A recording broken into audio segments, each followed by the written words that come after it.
are going to learn how to work with images, all right?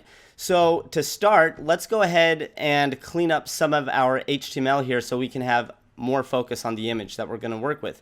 So all of this header text here at the beginning, go ahead and comment that out.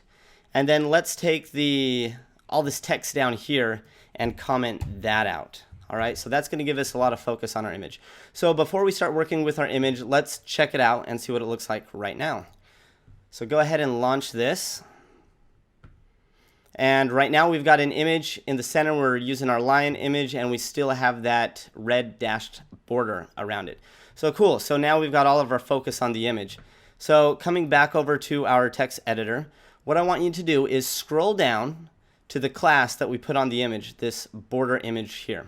See, and this is the image that we're going to be working with. So get rid of the border in here. And the first thing we're going to want to do is work with rounded corners. All right, so we saw our image had square corners. So to round them off, what we can do is we can add a property called border radius. All right, and the value that it's going to take here is going to be one of two numbers. It's going to take a number with a pixel, or it's going to take a number with a percentage. So for this example, let's first put in 10 pixels.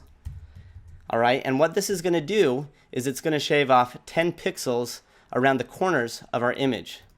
All right, so let me save this. Let's come back here, and you can see that it has very softly rounded the corners here.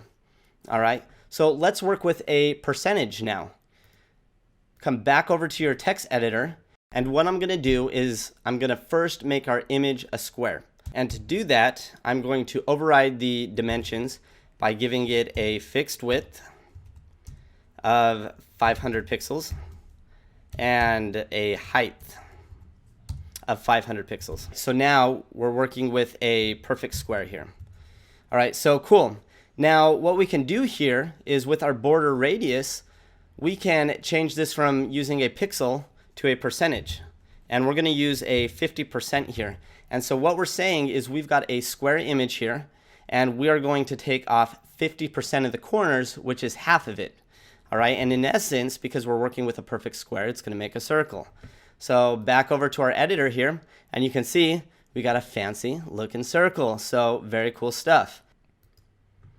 Now let's say that we want to create a thumbnail with our image. All right, so we can do that by coming right here and adding a border to this.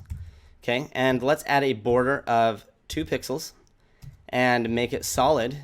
And then let's add this color of a nice light gray. All right, and in our border radius, let's go ahead and change that back to 10 pixels.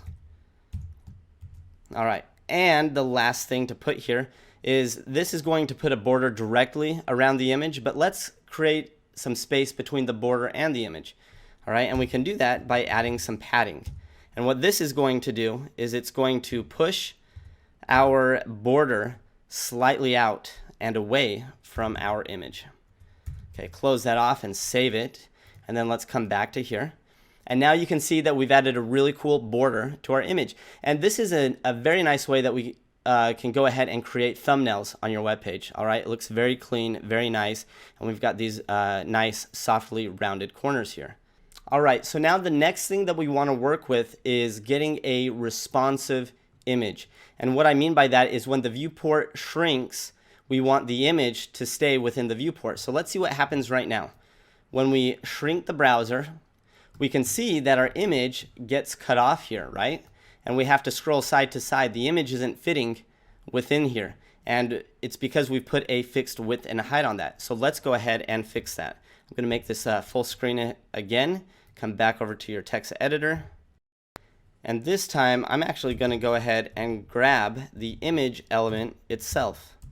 All right, and what we can do is we're going to add a maxed width to this, and we want it to be 100%. So we're telling our image element to always take up 100% of the viewport, or the element that it's in, which is the div tag. And then we're going to add a height of auto. All right, and then to help keep this in here, I'm going to also add a padding of 5 pixels just to give us a little bit of space around the image as the viewport shrinks. So save that and come back to the browser. I'm going to refresh. And let's go ahead and shrink the browser and see what happens. So I'm going to take it here. I'm going to center this some more. And we're shrinking, shrinking, shrinking, shrinking. And check that out. We can see that our border and our image fits within the viewport here. So by adding this max width and a height of auto and adding some space around it, it's going to keep our image within the viewport and it's not going to overflow. I'm going to full screen this. Now the last thing that I want to work with is opacity. And what that means is it's going to add a transparency to our image. So right now we've got a solid image here. Let's go ahead and add some transparency to it.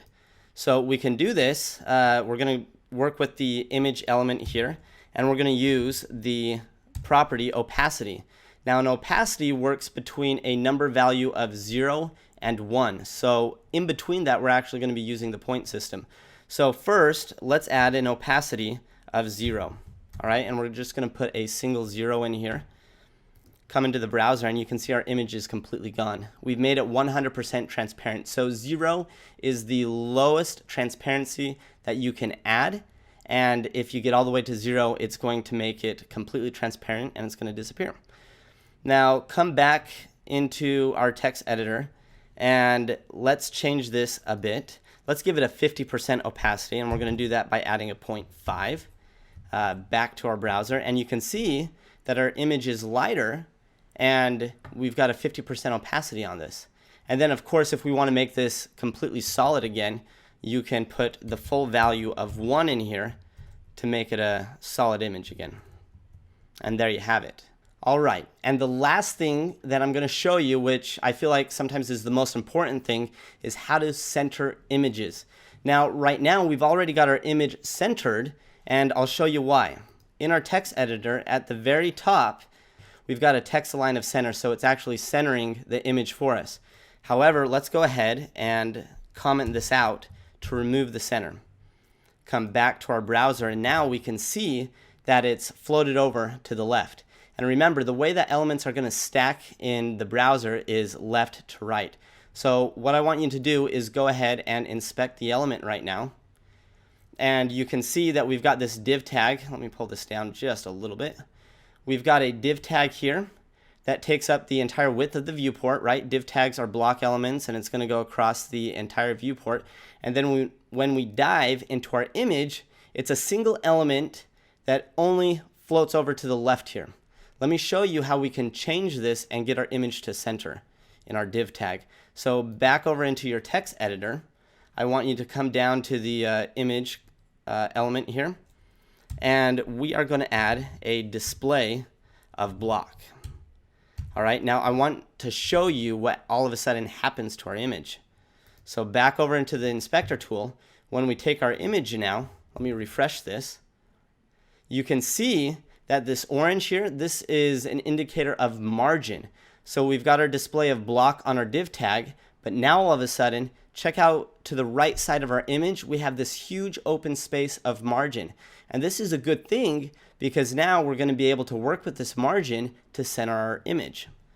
So in our text editor, the last property that we can add to this is we're going to take a margin and add a value of auto. And what auto does is it takes up any extra margin that is around an element and it disperses it evenly on each side of the element. So going back to our text editor now, refreshing this, we've now got our image centered in the middle of the margin. This is an awesome way that we can center our images. So that is a wrap for this lesson. We have worked with images by adding borders, centering them, adding opacities, and creating thumbnails, and even making our images a circle. So that wraps it up. That's it. Let's move on.